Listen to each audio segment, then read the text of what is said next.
네, 오밤중 뉴스 함께하고 계십니다. 지금 시각 11시 24분 지나고 있습니다. 자, 오늘 첫 번째 주제는 송영길 대표와 관련된 얘기입니다. 송영길 대표, 살아 돌아왔죠. 한동훈이가 뭐 돈봉투 부스럭거리는 소리 어쩌고 저쩌고 하면서 송영길 대표에 대한 공격을 할 때 참 저는 걱정이 많았습니다. 검찰이 만들어 놓은 뭐 함정을 보니까 허술하기 그지없어요. 그때 이정근 녹취록인가 뭔가를 들이밀면서 당시 민주당이 돈봉투 선거를 했다 이렇게 몰고 갔지 않습니까? 그런데 여러분 혹시 그때 제가 뭐라고 했는지 기억하십니까? 이정근 녹취록이라고 나오는 그때 JTBC죠.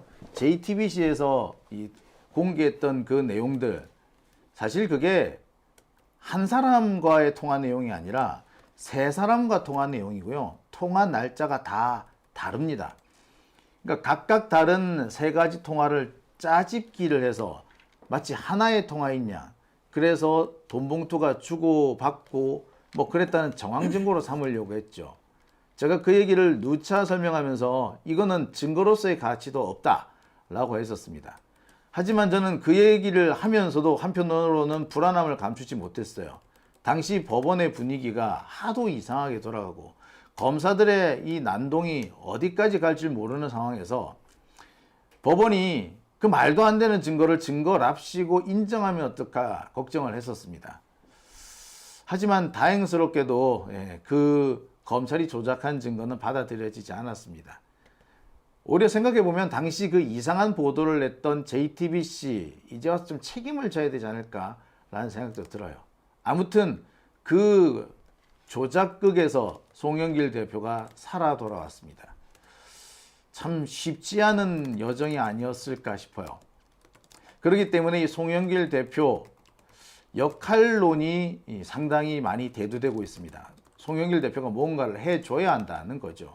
원래 당 대표였고 또 검찰의 탄압에서 살아 돌아왔으니 할 수 있는 일이 많을 것 아니겠느냐 뭐 그런 얘기입니다. 자, 오늘 그 송영길 대표가 출판 기념회를 가졌거든요. 자, 그 소식을 좀 전해 듣도록 하겠습니다. 오늘 현장에 이경 정치 에디터 다녀왔습니다. 자, 안녕하십니까? 네, 안녕하세요. 너무 그쪽으로 가시네요. 내가 너무 갔구나. 네. 예. 네. 이게 참 매번 조절을 해도 이게 매번 조정을 해야 되는. 네, 조금씩 엇갈려서 네. 이게 스튜디오를 바꾸시면서 밑에다가 이제 책상을 어떻게 놔야 되는지 표시까지 다 매직으로 했어요. 표시를 다 예. 해놓으셨는데 이상합니다. 매번 이상하게 달라요. 이게 뭐지? 표시가 네. 옮겨 다니는 것 같기도 하고요. 네. 자, 오늘 송영길 네. 대표 출판 기념회에 다녀오셨죠? 네, 오늘 출판 기념회에 다녀왔습니다. 실은 출판 기념회가 그 방송통시대학교 방송통시대학교 무슨 관에서 했었죠? 열린관이죠. 그렇죠, 열린관에서 했죠. 자꾸 대강당하고 네. 헷갈려가지고 열린관에서 했었는데 하기 전에 5시에 했거든요. 5시 네. 하기 전에 실은 12시 정도에 제가 미리 가서 예고 쇼츠를 찍기로 했었어요. 그런데 장소가 바뀌었던 거죠. 점심 장소가. 갑자기 러시아 대사를 만난다고 해서 러시아 대사관 앞으로 가신다고 했어요. 그래서 제가 그 출판 콘서트장으로 이동을 하다가 러시아 대사 쪽으로 다시 자리를 옮기다가 한 15분 정도 시간이 못 맞아서 실은 그 송영길 이제 러시아 대사 부부 그리고 송영길 대표 부부 이렇게 네 분이서 그 러시아 대사관에서 식사를 하는 걸로 점심을 하고 다시 이제 출판 기념회에 함께 그 참석을 하는 걸로 일정이 변경이 됐는데 제가 그걸 중간에 체크를 못해서 그 재미있는 쇼츠를 제가 찍지 못했죠. 그래서 네. 방송을 마치고 좀 늦게 갔습니다. 저도 이제 제가 녹화 방송도 있고 제 방송도 마치고 스픽스에서요 방송을 마치고 6시가 다 돼서 이제 출판 기념회를 갔는데 많은 국회의원들이 다 갔더라고요. 다 갔더라고요. 5시였으니까 조금 늦긴 했겠네요. 그쵸. 6시에 갔으니까요. 앞서서 다 앞에 나와서 얘기를 하고 그 뒤에 이렇게 제가 갔으니까 조금 늦게 가기는 했습니다. 네. 그런데 이제 진실은 가둘 수 없다라는 책이었습니다. 그러니까 송영길 대표가 329일 옥고를 치르는 그 과정에서 네. 그러니까 300일이 329일이잖아요. 네. 그런데 무려 일기장을 39권을 썼습니다. 야, 참 대단하십니다. 대단한 분입니다. 정말 대단하네요. 이제 저는 일기라고 하니까 저는 이제 갑자기 제 이제 옛날 어릴 때 생각이 나는데요. 그 보통 방학 숙제로 보통 그 하잖아요. 방학 아니 숙제. 그런 말 하실 줄 알았고요. 송 대표가 수감 중에요. 네. 약 300권 이상의 책을 읽었습니다. 300권 야. 이상의 책을 이렇게 탐독을 하면서 그 내용에 대한 비평, 그리고 자신의 철학을 일기에 다 녹였습니다. 그리고 단순한 감정을 기록한 일기가 아니고 네. 학교 때 일기장 얘기하실 줄 알았어요. 단순한 감정을 녹인 것이 아니고 네. 정세 분석, 그리고 정책 구상 등을 여기에 다 매일매일이요. 이게 그러니까 외부와 단절된 1평이 안 되죠. 0.7평 정도 되지 않나요? 네. 그 남짓한 그 공간에서 매일매일 볼펜과 종이로 300권의 책을 읽어가면서 탐독해가면서 이거를 다 정세 분석, 본인의 정책 구상, 본인의 철학을 다 볼펜으로 꾹꾹 눌러서 쓴 그 일기가 39권이고 네. 이번에 329일간의 그 기록이 책으로 진실은 가둘 수 없다라는 것으로 나왔죠. 꼭 한번 읽어보시기 바랍니다. 보통 정치인들의 책은 저도 책을 냈지만 제 책을 제가 다시 보질 않아서 오타가 좀 몇 개 있어서 좀 부끄러운데 정치인들의 책 많이 봤잖아요. 네. 잘 읽지 않습니다. 저도요. 대충 봅니다. 대충 보죠. 대충 네. 보죠. 보기는 보죠. 네. 보기는 봐야죠. 그래서 다음에 만났을 때 한마디로 하려면 보기는 보는데 근데 송영길 대표의 책은 하나하나 정말로 그 깊이가 있습니다. 네. 그래서 너무 괜찮다라는 생각이 들고 그냥 괜찮다. 책 보십시오라는 말씀을 드리는 게 아니고요. 이런 정치인을 우리가 놓치면 안 되겠구나. 대한민국에 지금 이재명 대통령이라는 사람이 있다면 이런 철학이 깊은 사람을 우리가 놓쳐서는 안 되겠다라는 생각이 너무 깊게 들더라고요. 네. 네. 현장 영상이 하나 있는데요. 영상을 잠시 보시고 계속 말씀 나눠보도록 하겠습니다. 싶어서 나 보고 싶다 그러고 그래서 내가 4월에 미국을 갑니다. 미국 가서 와. 제가 출국기가 해제됐어요 이제. 근데 젤렌스키도 부패한 정치인이야.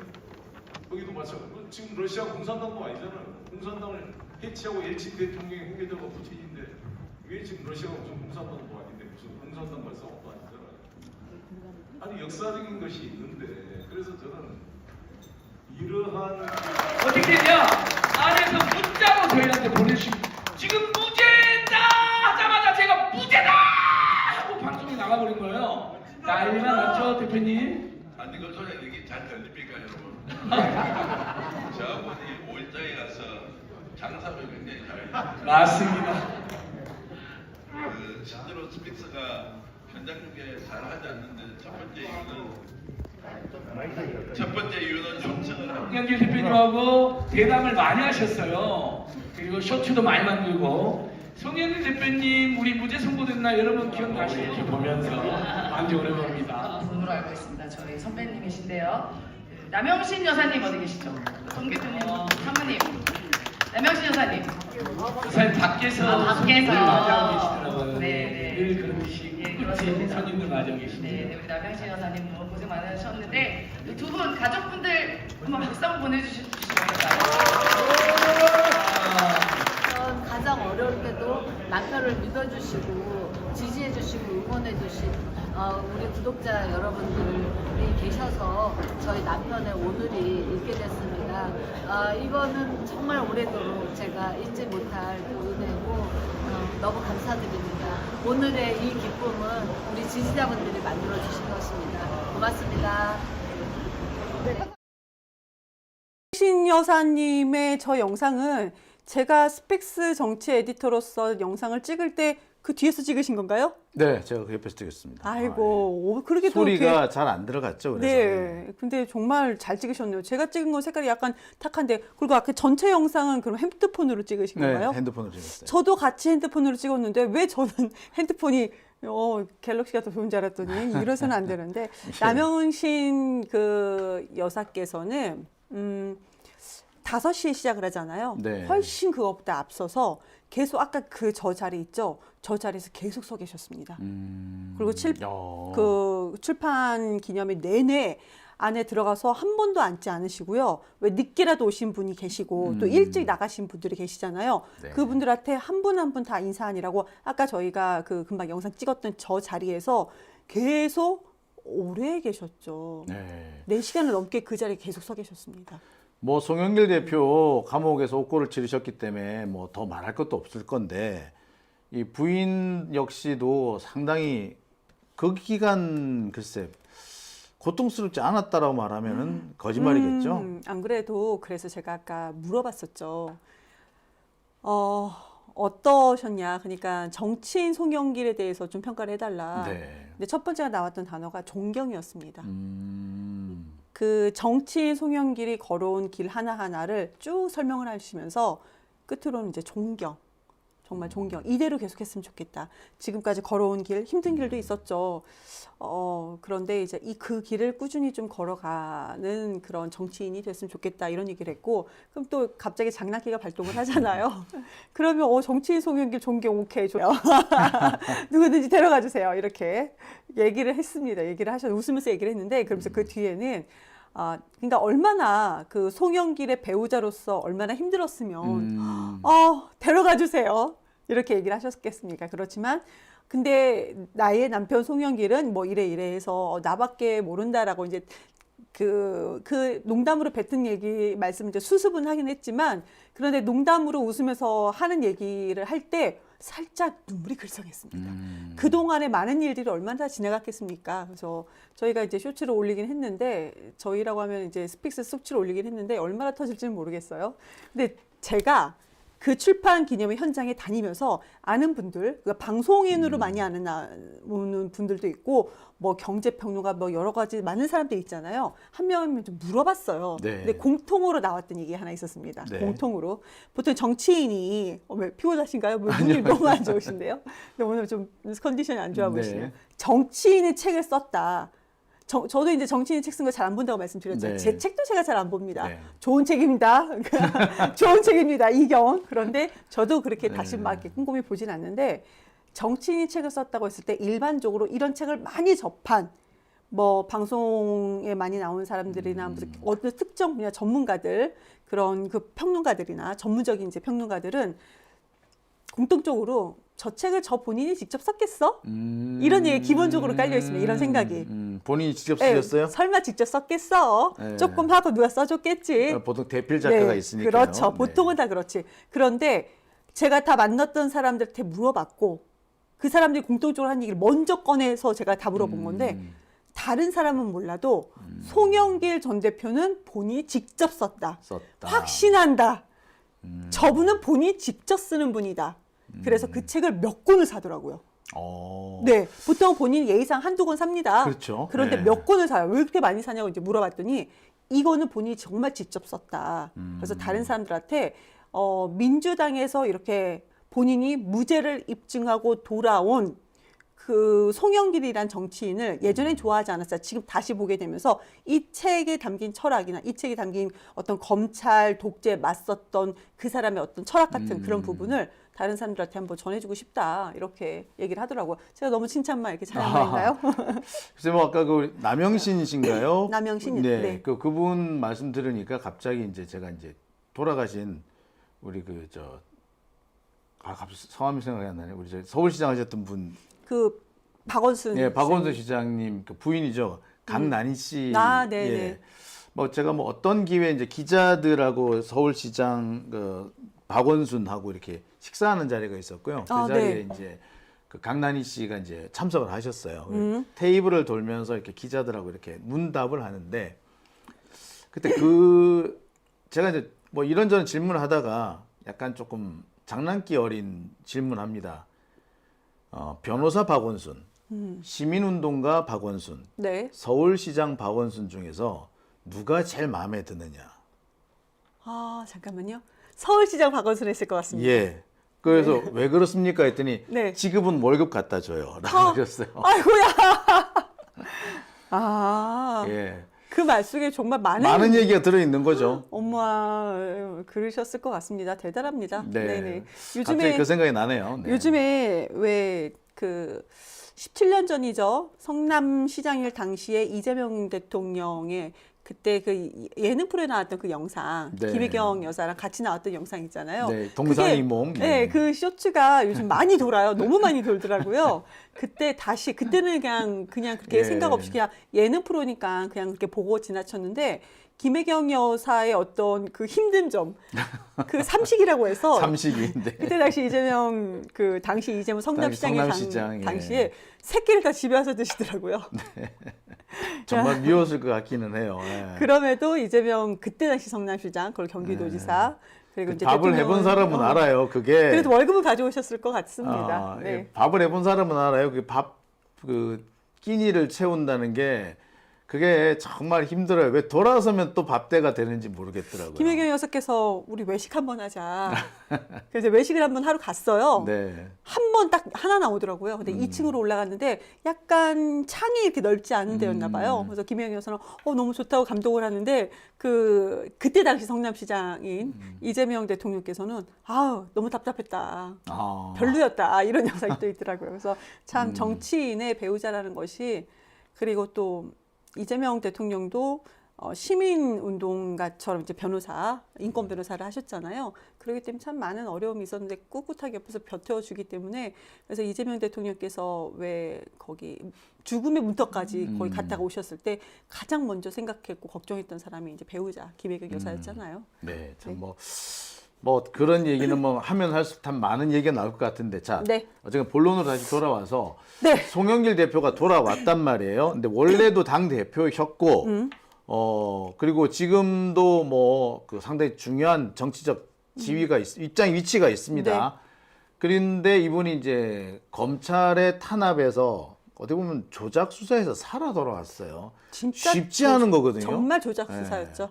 이게 뭐 저 같은 사람도 검사들이 작정을 하고 꼬아 놓으니까 참 이거 빠져나기가 쉽지가 않더라고요. 이게 비슷한 일을 당해봤던 분들이 다 똑같은 얘기를 해요. 검사들이 작정하고 꼬투리 하나하나 잡으면은 100개 중에 2~3개는 걸린다. 근데 진짜 검찰이 정신을 못할 정도로 계속해서 기소를 하고 수사를 하고 한다. 저도 지금 가만히 생각해 보니까 2019년부터 지금까지 저한테 들어온 검찰 관련된 이 송사 계산해 보니까 10건이 넘어요. 어이구. 그중 하나 걸려서 지금 재판 중이기도 하고 뭐 그런 상황인데 그 10건이 넘는 것 중에 하필이면 민주당의 전 국회의원이 그런 네, 거죠? 박광원 씨가 한 거. 진짜 어이가 없네. 네, 진짜 내 기가 차서. 자, 아무튼 그러니까 그때도 검사가 그러더라고요. 약간 이제 놀리는 식으로 이건 뭐 민주당 쪽에서 한 거니까 뭐 우리 보고 뭐라 그러지 마세요. 야, 진짜 한 대 패고 싶더라, 진짜. 예, 뭐 그런 경우도 있었습니다. 뭐 아무튼 살아 돌아오셨단 말이에요.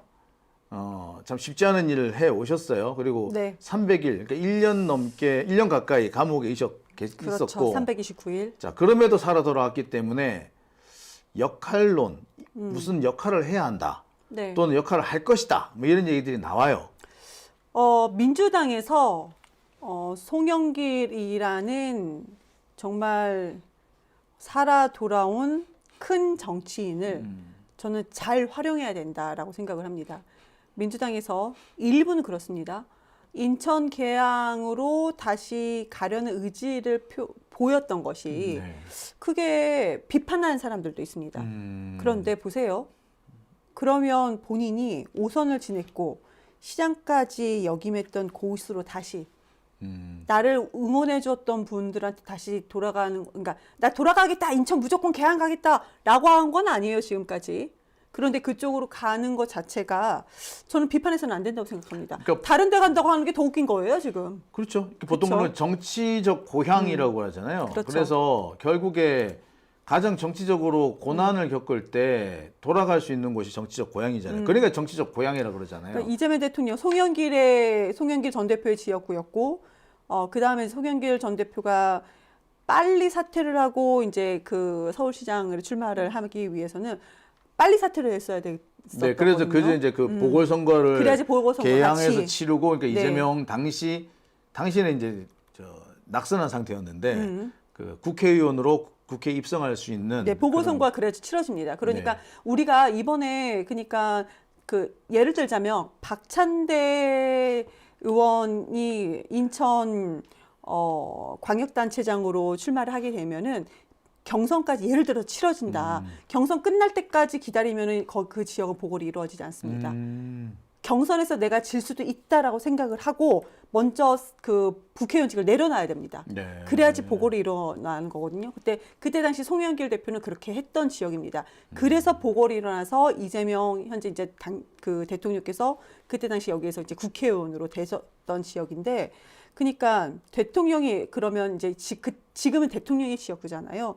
이것을 다시 지키는 것이 정치적인 송영길 대표 입장에서는 정치적인 도의와 뭐 명예를 회복하는 완결이다라고 보는 시각도 상당히 큽니다. 그죠. 저도 일부는 거기에 동의를 하고 있고요.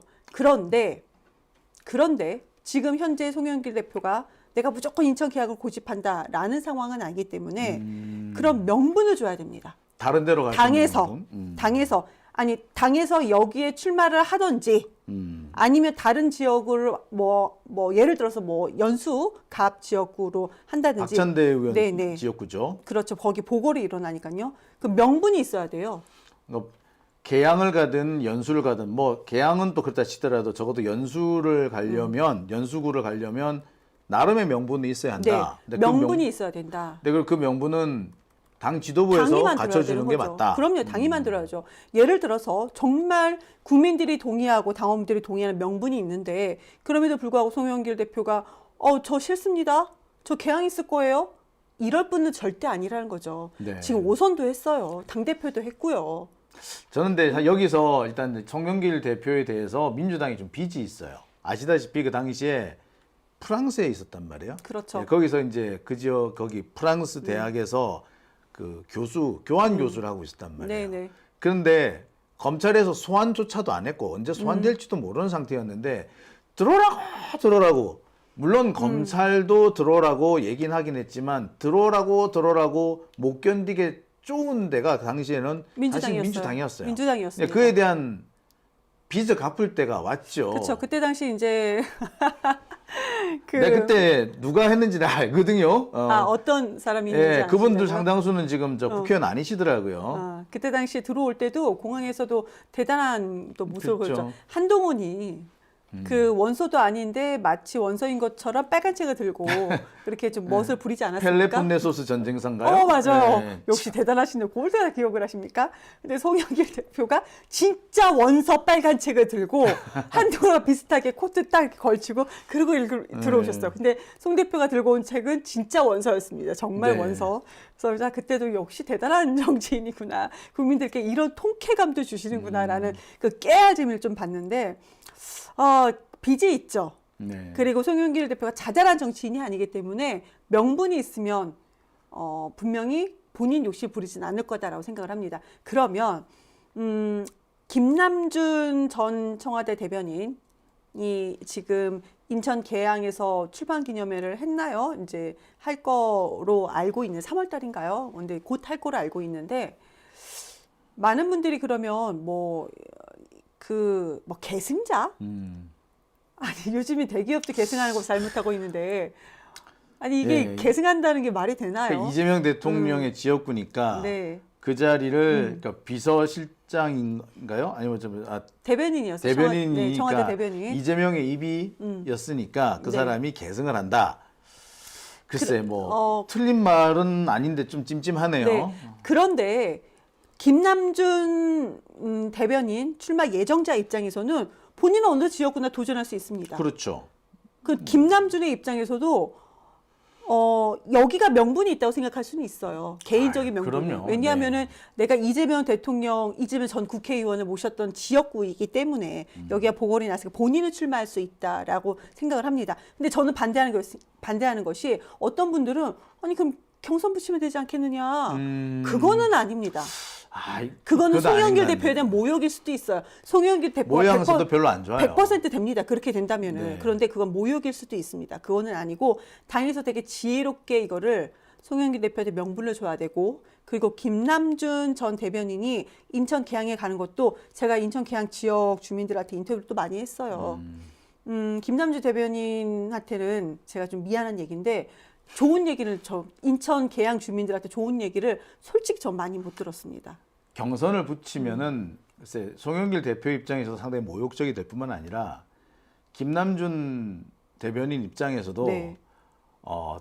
치명상을 입을 수 있어요. 말 그대로 치명상을 입을 수 있어요. 네. 그러니까 그거는 글쎄 좀 하수가 아니겠느냐. 경선은 참 하수 중에 하수가 아니겠나 생각이 지금 드네요. 그 이번 지방선거는 이재명 대통령 브랜드로 치러진다가 다 통일된 얘기입니다. 그렇죠. 국회의원들 그러고 평론가들도 그러고 뭐 양쪽에 다 나눠졌다 하더라도 이번 지방선거의 승리는 이재명 브랜드다라고 다 얘기를 해요.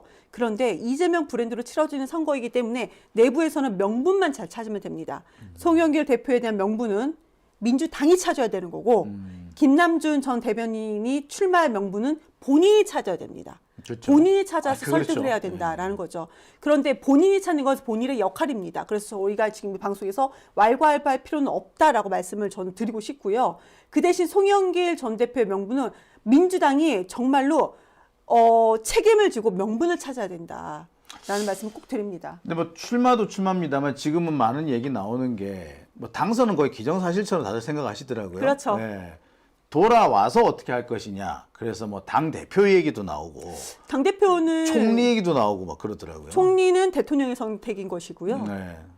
그러니까 송영길 대표는 본인이 이제 다 내려놓는 상태입니다. 내려놓는 상태인 거죠. 그러니까 총리는 대통령의 선택인 거고, 그러니까 국회의원이 된 다음에 총리로 가는 것도 분명히 있잖아요. 총리는 대통령의 선택인 것이고, 당 대표는 여러분들 당원분들의 선택인 거죠. 그러니까 거기서 전당대회로 출마하겠다 안 하겠다는 얘기는 아직 없습니다. 그런 얘기 언급은 없어요. 근데 만약에 출마를 하게 된다. 당선이 된다면 만약에 출마를 하게 된다면은 그것도 송영길 대표 선택이 아니죠. 송영길 대표 입장에 전 대표 입장에서는 당원분들께 선택을 받게끔 기다리는 수밖에 없습니다. 지금은. 일단 뭐 여러 가지로 활용도가 상당히 높을 것이다. 뭐 활용할 수 있는 여지가 많을 것이다. 뭐 이런 아니 민주당에서 지금 뭐가 복잡한 것 같으나 국민의힘 비교해 보세요. 망했습니다 지금. 아니, 뭐 다음 차례를 제가 준비를 하고 있는데 그럼요, 네. 그럼요. 완전 망했어요. 근데 민주당에서는 그래도 우리가 이름을 언급하면은 저 정도 정치는 그래도 거물이지라는 뭐 추미애 그 의원도 계시고 여러 분이 계시잖아요. 여러 명이 있잖아요. 그렇기 때문에 우리는 행복한 고민이다. 그러니까 우리끼리는 좀 싸우지 않고 그랬으면 좋겠습니다. 뭐 지금 뭐 돌아가는 상황을 봤을 때 지금 뭐 분란을 일으키는 사람들이 사실 빤해요. 가만 보니까 옛날에 똥파리 이렇게 불렸던 사람들이 어째 지금 뭐 돌고 돌아서 다시 뭐 요새는 뭐 뉴 이재명 이렇게 하고 있는 모양이더라고요. 근데 어디 감히 거기 지들한테 어디다 지금 이재명이라는 이름을 갖다 붙이는지 모르겠어요. 저기 그 철새도 그런 철새가 없고 기득권도 그런 기득권이 없는 사람들인데 이제 와가지고 이재명 좀 뜬다고 뉴 이재명이라고 아니 새롭게 이재명 대통령을 지지한다. 좋아요. 뭐 갑자기 최근에 몇 달 사이에 혹은 뭐 1, 2년 사이에 들어오신 분 좋아요. 우리 저변이 넓혀 나가는 게 맞죠. 그런데 새로 여기 합류했다. 이재명 지지자들의 지지 모임에 참여했다고 자기들끼리 새로 참여한 사람들끼리 따로 무슨 따로 뭔가를 만든다. 그거는 결국 분열이고 결국 그걸 이용해 가지고 장사하겠다는 것밖에 안 됩니다. 어떤 분이 그러시더라고요. 뉴 이재명이 잘못된 게 아니라 그걸 이용해 먹는 장사치, 정치 장사꾼들이 문제다. 뭐 그런 얘기도 하시던데 그런 사람들만 아니면 싸울 일은 없을 것 같아요. 맞습니다. 네. 그리고 지금 인천 연수갑에 있잖아요. 그것이 네. 이제 보궐도 같이 이루어질 텐데 인천 연수갑이 인천 계양보다는 민주당에게 약간은 어려운 지역이 맞기는 맞습니다. 그렇지만 이번 지방선거는 이재명 브랜드로 치러지는 거기 때문에 그전에도 박찬대 의원이 50% 넘는 득표로 당선이 된 지역입니다. 그러니까 이 지역이 뭐 죽으러 가는 지역은 절대 아니다라는 말씀 드리겠습니다. 그러니까 우리가 갈 수 있는 곳은 열려 있다. 다만 이게 자리 찾아가는 것처럼 욕심부리는 것처럼 보여지지 않게끔 각자의 명분 그리고 송영길 전 대표의 명분은 민주당이 분명히 만들어줘야 된다라는 얘기 말씀드리겠습니다. 자, 뭐 앞으로 시간이 지나면 좀 더 부도가 뚜렷해지지 않겠나 싶은데, 네, 그러면 다시 한번 또 거론을 해보도록 하죠. 저는 개인적으로 송영길 대표, 글쎄요, 송영길 대표 인천 계양 출마하는 게 왜 뭐 그게 맞는 거 아닌가요? 딱히 제가 그게 왜 제가 문제? 지역에서 준비했던 사람 입장에서는 내 지역구 사람들, 내 가족 찾아가는 느낌은 있어요. 그렇죠. 그냥 이건 저희 개인적인 생각입니다. 그러니까 지역에서 선거운동을 준비했던 사람 입장에서는 얼마나 저한테는 가족같이 그렇죠. 고마운 분들인데요. 저기 뭐 그분들한테 다시 제가 좋은 정치로 보답하겠습니다. 라고 찾아가는 것은 맞고요. 인천 연수 값도 그렇게 어려운 지역은 아니기 때문에 그러면 명분은 어떻게 아니 또 잘 보시면 찾아가야 되겠어? 아시겠습니다만 김영삼 대통령 같은 경우 부산 서구에서 주구장창 출마했어요. 다시 나중에 87년 이후에 정계 복귀하실 때도 부산 서구로 출마를 했습니다. 김대중 대통령 그 신안인가요? 거기서 계속 출마를 했었습니다. 네. 거기가 고향이에요. 정치적 고향이에요. 고향으로 돌아가겠다는데 그거를 뭐 굳이 왜 막을는지 모르겠습니다. 네. 근데 만약에 거기에 다른 사람이 이미 자리를 차지하고 있으면 서로 이제 정치 도의상 피해 주는 게 맞겠죠. 근데 지금 현재 비어 있어요. 그렇다면 돌아가는 게 글쎄 그게 적어도 비난받을 일은 아니라는 생각이 드네요. 비난해서도 안 된다고 봅니다. 그리고 이제 저희가 언급하지 않았던 그 두 지역구에서 지역에서 준비하는 분들이 분명히 있을 겁니다. 그리고 있겠죠. 저희가 조명하지 않고 찾아가서 인터뷰도 하지 않았던, 그러니까 지금 뭐 저나 장영진 기자님께서 하지 않았던 분명히 있을 겁니다. 그분들께서도 지금 이 방송에 보면 그분들을 지지하시는 분들 또 불편할 수도 있어요. 그건 어쩔 수가 없는, 불편하실 선거 수 과정에서는 있을 것 어쩔 수가 같아요. 없습니다. 그러면 그분들께서도 본인들의 명분을 찾고 본인들의 힘을 좀 키워서 왜 이것을 나여야 한다, 당에, 뭐 있죠. 왜 당에 네. 잘 전달하는 방법도 한번 찾아보는 것도 어떨까 생각을 합니다. 네, 왜 내가 되어야 한다 뭐 그런 얘기 어렵죠. 있거든요. 뭐 네. 이건 뻔한 얘기 한다라고 했는데요. 할 수도 있습니다. 근데 저는 제가 당사자이기 때문에 제가 현재도 당사자고 네. 과거에도 당사자였기 때문에 이런 말씀을 감히 드립니다. 그러니까 뭐 명분이라는 게 거창한 게 아니고요. 뭐 그렇습니다. 옛날에 그 보면은 지역마다 가면은 내가 이 동네 토박이다 이러면서 국회의원 나오신 분들 많아요. 내가 이 동네 토박이입니다라고 말하는 것도 사실은 나름 명분이에요. 자기들 딴에는 명분인 거예요. 그러니까 뭐 그런 좀 하나만한 그런 명분 말고 좀 누구나 고개를 끄덕거릴 수 있는 그런 명분을 서로가 만들어 주는 것도 뭐 나쁘진 않을 것 같고 어쨌든 명분이 있든 없든 송영길 대표 입장에서는 글쎄 개항으로 가는 게 적어도 욕먹을 짓은 아니라는 생각이 드네요. 당연하죠. 선출직에 도전하는 많은 사람들은 어쩔 수 없는 운명이다. 네, 어쩔 수 없습니다. 선택받는 사람들이기 때문에 선택을 받기 위해서 이제 기다리는 사람들이기 때문에 어쩔 수가 없다. 그렇지만 송영길 대표의 명분은 당이 찾아야 됩니다. 당이 찾아주십시오. 민주당이 찾아주십시오. 네, 잘 알겠습니다. 자, 첫 번째 주제인데, 조금 길어졌네요. 생각보다 그래요? 예, 짧게 하려고 했는데 좀 길었네요. 근데 길었지만 또 이렇게 시간이 그렇게 많이 간다는 시간 느낌이 딱 예. 맞췄나요? 아니 시간 간다는 느낌이 없었다. 아, 네, 그래요? 네. 네, 자 오늘 고생 많이 하셨고요. 네. 자 다음 시간에 뵙겠습니다. 네, 감사합니다.